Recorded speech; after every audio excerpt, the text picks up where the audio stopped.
A timeless romance, the love story of Elizabeth, Barrett and Robert Browning. In the bustling, foggy streets of 19th century London, amidst the literary salons and intellectual circles, there blossomed a love story so profound and passionate that it would be remembered for centuries.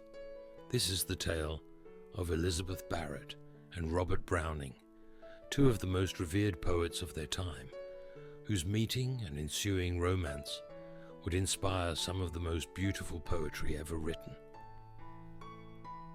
Elizabeth Barrett was born in 1806 into a wealthy and influential family. From a young age, she exhibited an extraordinary talent for writing. Her early years were spent in the idyllic countryside, where she indulged in her love for literature, reading voraciously and writing prolifically.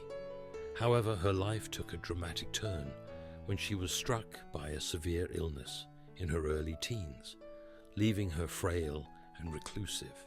Despite her physical limitations, Elizabeth's literary prowess continued to flourish.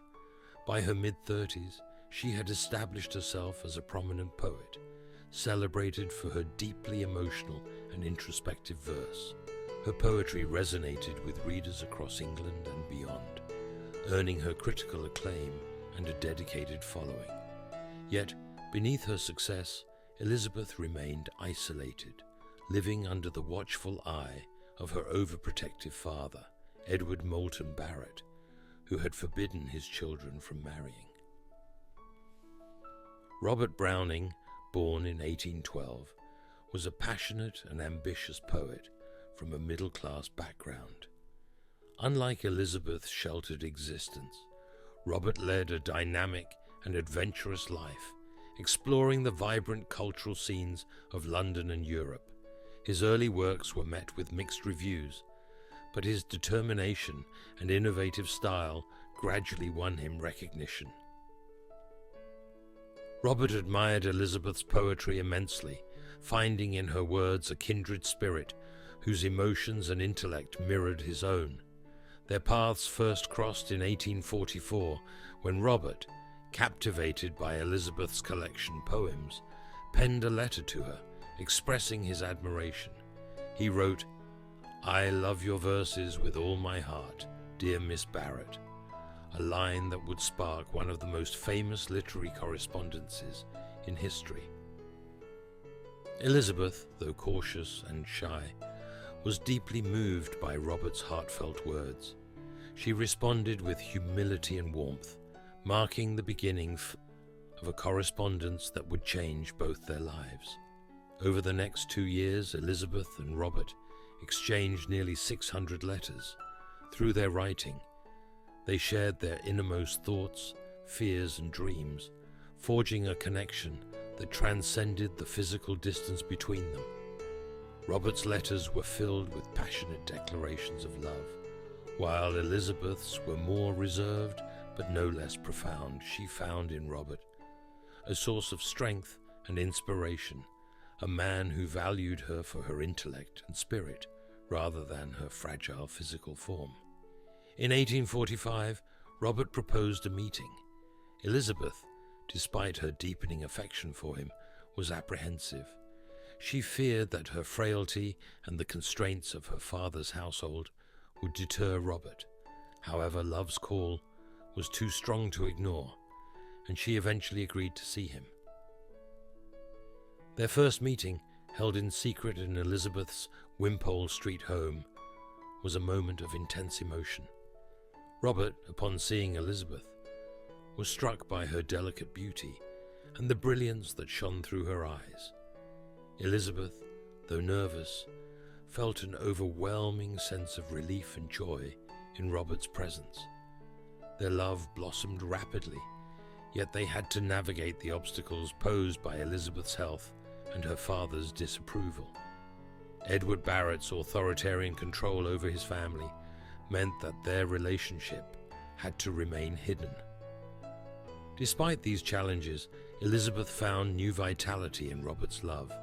His unwavering support and encouragement empowered her to embrace life more fully, and she began to regain her strength and confidence. In 1846, defying her father's tyrannical rule, Elizabeth and Robert eloped to Italy, a land of sun and inspiration that offered them the freedom to live and love openly. Their journey to the altar was fraught with tension and secrecy, but their resolve was unshakable. The couple settled in Florence, where they would spend the next 15 years in marital bliss, far from the oppressive environment of Elizabeth's family home. Italy proved to be a haven for the couple. The warm climate and vibrant culture brought new life to Elizabeth, whose health improved significantly. Together they explored the picturesque landscapes and ancient cities, drawing inspiration for their poetry from their surroundings and from each other. Their home, Casa Guidi, became a sanctuary where they could create and collaborate freely. It was here that Elizabeth wrote some of her most famous works, including Sonnets from the Portuguese, a collection of love sonnets that eloquently captured the depth of her feelings for Robert. Their love story was not just one of romantic passion, but also of intellectual companionship. Robert and Elizabeth were true equals, each encouraging and critiquing the other's work. Their poetry often reflected their love, with themes of devotion, longing, and mutual respect woven into their verses. Elizabeth's How Do I Love Thee and Robert's One Word More stand as testaments to their enduring bond, their words immortalizing the profound connection they shared. In 1849, Elizabeth and Robert welcomed their only child, son they named Robert Wiedemann Barrett Browning, affectionately known as Pen. Parenthood added another layer of joy and fulfillment to their lives. Pen grew up in a household filled with love, creativity, and intellectual stimulation, embodying the best of both his parents. However, their idyllic life in Italy was not without its trials.